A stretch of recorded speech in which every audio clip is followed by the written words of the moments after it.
আজকে আমরা আরেকটা সৃজনশীল প্রস্তাব নিয়ে আলাপ করব।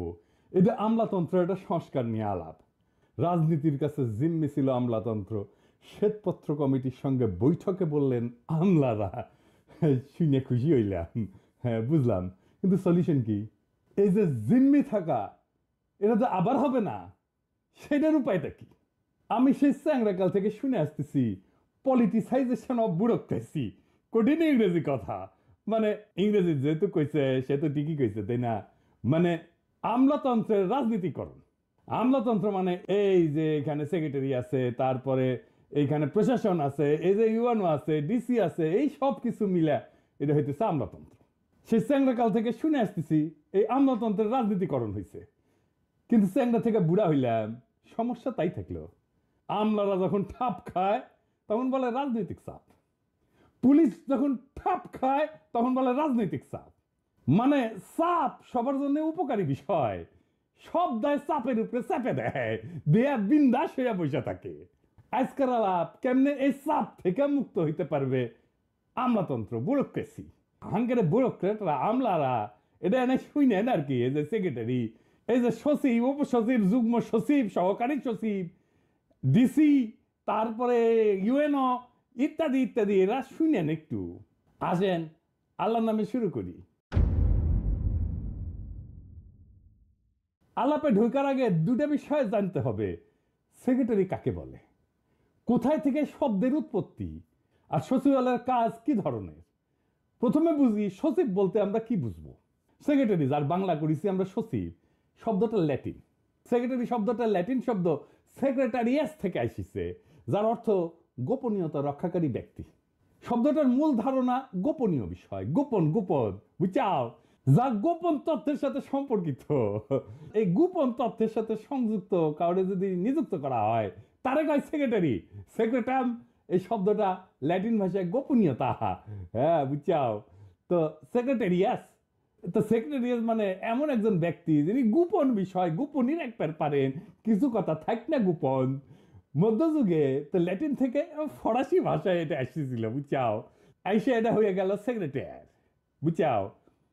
1400 থেকে 1500 শতাব্দীতে ইংরেজি ভাষায় এক সেক্রেটারিটা আইসা হইল সেক্রেটারি। তো প্রথম প্রথম এই সেক্রেটারি বলতে বোঝানো হইতো এমন একজন ব্যক্তিকে যিনি শাসক, রাজা বা প্রভাবশালী ব্যক্তির ব্যক্তিগত সহকারী হিসেবে কাজ করতেন এবং তাদের ব্যক্তিগত তথ্য গোপনে রাখতেন, বুঝছাও। কিছু কথা থাক না গোপন। তো মধ্যযুগের রাজকীয় সেক্রেটারিরা, সচিবেরা কি কাজ করতেন? গুরুত্বপূর্ণ চিঠি লিখতেন, কূটনৈতিক বার্তা আদান প্রদান করতেন এবং গোপন তথ্য সংরক্ষণ করতেন। কিছু কথা থাক না গোপন। তাই সচিবের প্রাথমিক কাজ ছিল গোপন তথ্যের রক্ষণাবেক্ষণ। তাই সেক্রেটারি শব্দের সাথে, এটার মূল ধারণার সাথে এই গোপনীয়তার বিষয়টা করলে এখনো অন্তর্ভুক্ত আছে, বুঝছাও। তো তাইলে কোনোভাবে এই সচিবদের, সেক্রেটারিদের পাবলিক লাইফে আসা উচিত, জনগণের মধ্যে এসে মাখামাখি করা উচিত, তার কি পলিটিক্যাল অ্যাফেয়ার্সে যুক্ত হওয়া উচিত, রাজনৈতিক কাজে যুক্ত হওয়া উচিত। কিন্তু হইয়া যাচ্ছে তো, তাই না? ক্যাঙ্কে করে হচ্ছে এটা না দেখে নি, কারণ কাজের ধরনগুলো দেখলে বুঝবো যে সচিবেরা রাজনৈতিক কাজের সাথে যুক্ত হয়ে যায়। এই জন্যই পলিটিসাইজেশন অফ ব্যুরোক্রেসি হয়। আপনি যদি পলিটিক্যাল কর্ম থেকে, রাজনৈতিক কর্ম থেকে যদি দূরে রাখতে না পারেন সচিব গেরে, তাইলে আপনি রাজনীতিকরণ ঠেকাতে পারবেন না। তাইলে কি সচিব পলিটিক্যাল কাজের সাথে যুক্ত হবে না? অবশ্যই হবে, কারণ পলিটিক্যাল কাজ না করলে তো রাষ্ট্রই চলবে না, সরকারই চলবে না। তাইলে আপনি কিভাবে সচিবকে কাজে যুক্ত করবেন কিন্তু রাজনীতিকরণ থেকে ব্যুরোক্রেসিকে বাঁচাইবেন? এইখানেই আসল মুলসিয়ানা। কাজটা সহজ, কঠিন না। আমরা আজকে সেটাই আলাপ করবনি। তার আগে আমরা আলাপ করে নিই, বুঝে নেই সচিবালয়ে কি কি কাজ করা হয়। অনেকে কখন কিছুই করে না, ওটা এটাও সত্য।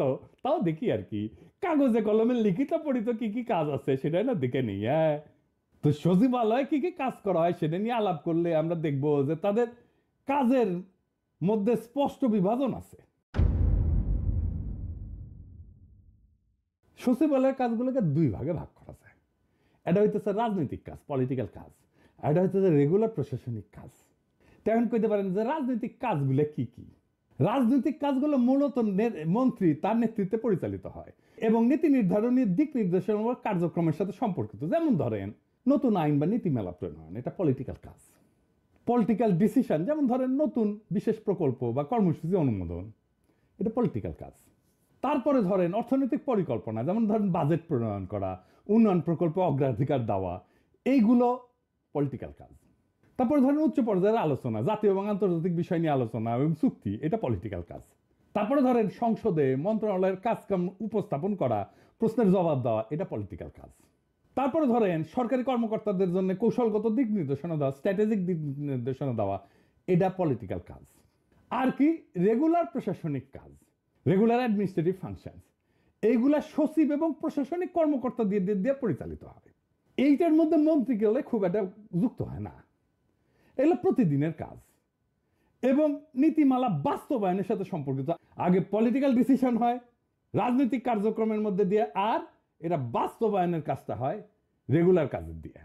যেমন ধরেন নীতিমালা বাস্তবায়ন, মন্ত্রীর সিদ্ধান্ত অনুযায়ী নীতিমালার বাস্তবায়ন, একটা নীতি নিচ্ছে, সেটা বাস্তবায়ন কেমনে হবে। তারপরে ধরেন এই যে অফিসিয়াল ডকুমেন্ট এগুলো পর্যালোচনা এবং অনুমোদন। তারপরে ধরেন এই হিউম্যান রিসোর্স ব্যবস্থাপনা, মন্ত্রণালয়ের কর্মকর্তা কর্মচারীদের পদোন্নতি, বদলি, প্রশিক্ষণ, বেতন ইত্যাদি ইত্যাদি। তারপরে ধরেন আয় ব্যয়ের তদারকি, বাজেট অনুযায়ী অর্থ ব্যয় নিশ্চিত করা, এই সমস্ত।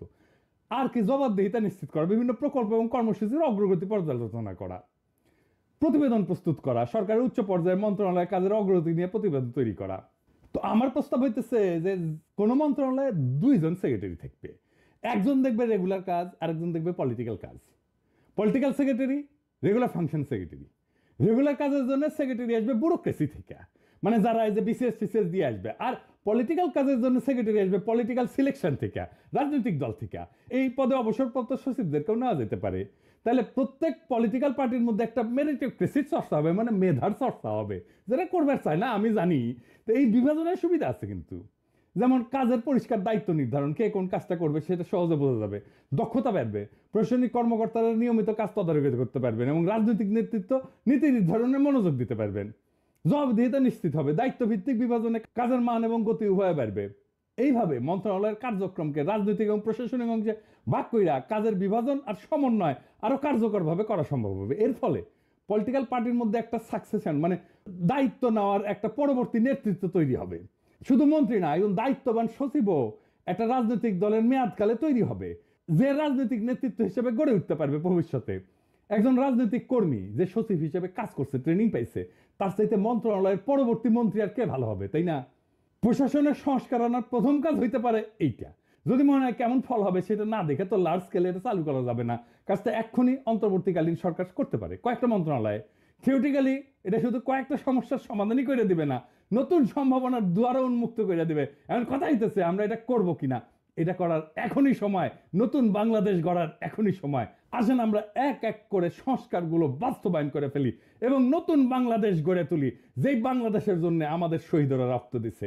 ইনকিলাব জিন্দাবাদ।